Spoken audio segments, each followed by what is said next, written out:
Assalamualaikum warahmatullahi wabarakatuh. Gimana kabar teman-teman semuanya? Jumpa lagi dengan Bu Sur. Alhamdulillah senang rasanya bisa share lagi kegiatan saya. Kali ini kegiatannya nggak di rumah ya teman-teman, tapi kegiatan saya di perjalanan dari kota Sabang ke kota Banda Aceh.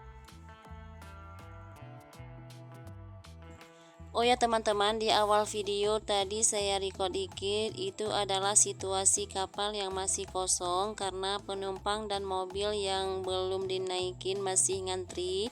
Soalnya sekarang itu kapal selalu penuh, banyak sekali penumpang yang dari Sabang ke Banda Aceh dan yang dari Banda Aceh ke Sabang.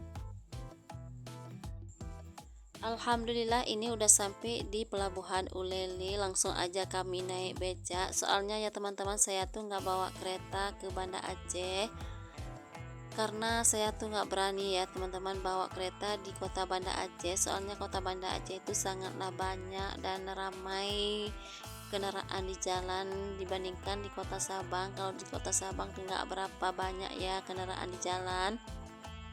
Jadi di sini saya naik becak aja supaya aman.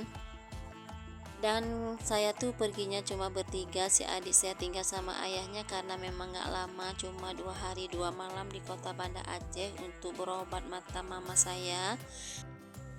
Baiklah teman-teman, kami udah sampai di Masjid Baitur Rahman. Ini adalah masjid yang terbesar di Aceh. Jadi mumpung saya itu ke Banda Aceh, jadi singgah dulu dan istirahat sebentar. Mau sholat duhur harus tunggu dulu karena di dalam lagi berlangsungnya sholat jamaah, jadi kami tunggu selesai itu nanti baru kami sholat duhur masing-masing di dalam masjid.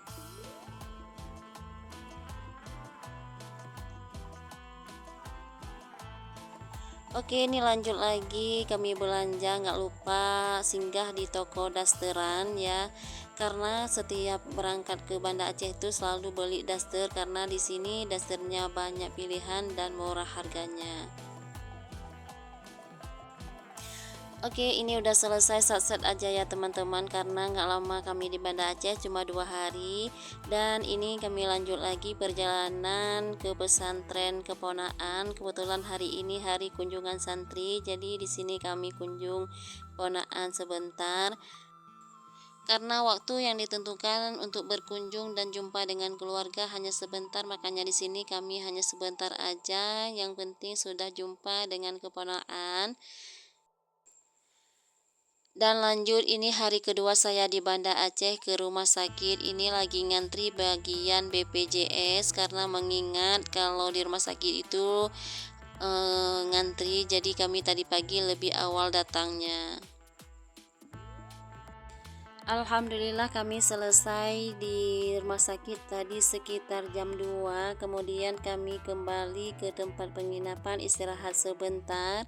Karena setelah asar kami harus lagi ke tempat prakteknya untuk pemeriksaan karena besoknya kami mau pulang ke Sabang. Dan ini adalah suasana di kota Banda Aceh di saat sore hari. Ini cuacanya lumayan mendung ya teman-teman.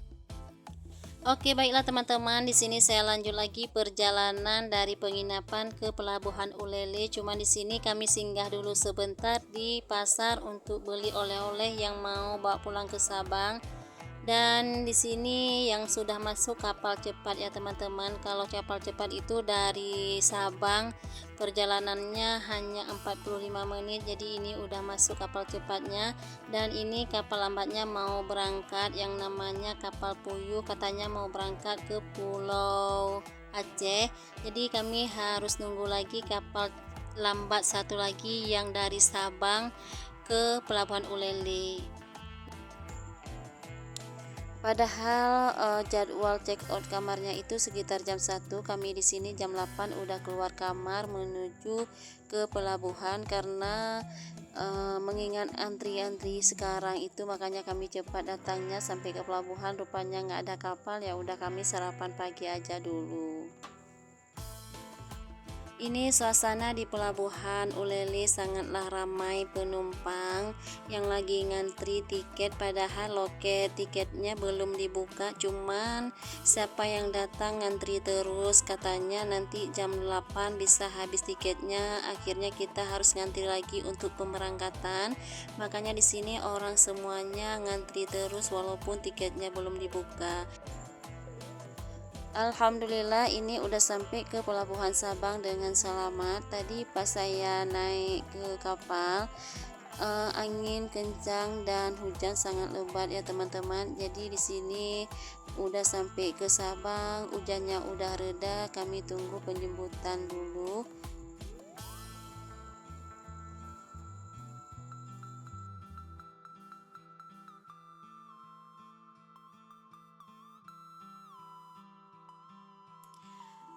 Oh ya teman-teman, ini saya udah sampai ke rumah, kembali ke Sabang sekitar jam 12. Jadi ini langsung aja saya buat nasi ketan untuk si abang yang udah bisa ngaji. Dia tuh udah pada sibuk katanya, saya tuh udah bisa ngaji, udah sampai ke Al-Fatihah. Jadi di sini saya buat ya teman-teman, karena kalau di daerah saya itu kalau anak-anak udah bisa ngaji, pasti dibuat seperti ini nasi ketan untuk dipesiju. Karena pertama saya ngantar si abang pergi ngaji itu saya nggak buat nasi ketan. Biasanya di waktu pertama kita ngantar itu harus buat nasi ketan untuk dibesiju. Tapi di sini saya nggak buat di pertamanya, saya buat di saat anak saya tuh udah sampai ke Al-Fatihah.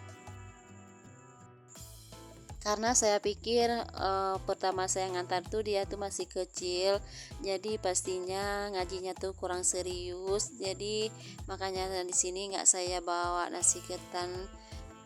Biarkan aja dia ngaji sesuka hati, apalagi dia ngajinya di rumah nenek, jadi dia itu banyak di permintaan. Begitu ngaji, sekali ngaji udah minta nasi, kemudian udah mau tidur, udah ngantuk, udah banyak alasan. Makanya di sini saya biarkan aja. Kalau misalnya nanti sudah besar, sudah gede, pasti dia tuh udah eh, bisa ngaji dan udah serius untuk ngajinya. Kalau udah sampai Al-Fatihah baru di sini saya bawa nasi ketan untuk pesiju.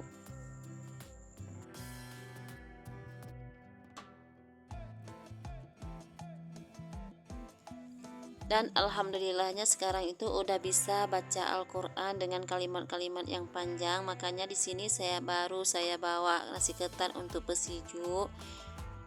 Soalnya ya teman-teman, kalau anak-anak udah bisa baca Al-Quran itu nggak mesti di Al-Quran kecil. Dia itu kalau misalnya kita suruh baca di Al-Quran besar juga bisa dengan kalimat yang panjang. Itu artinya anak-anak udah bisa mengaji gitu ya.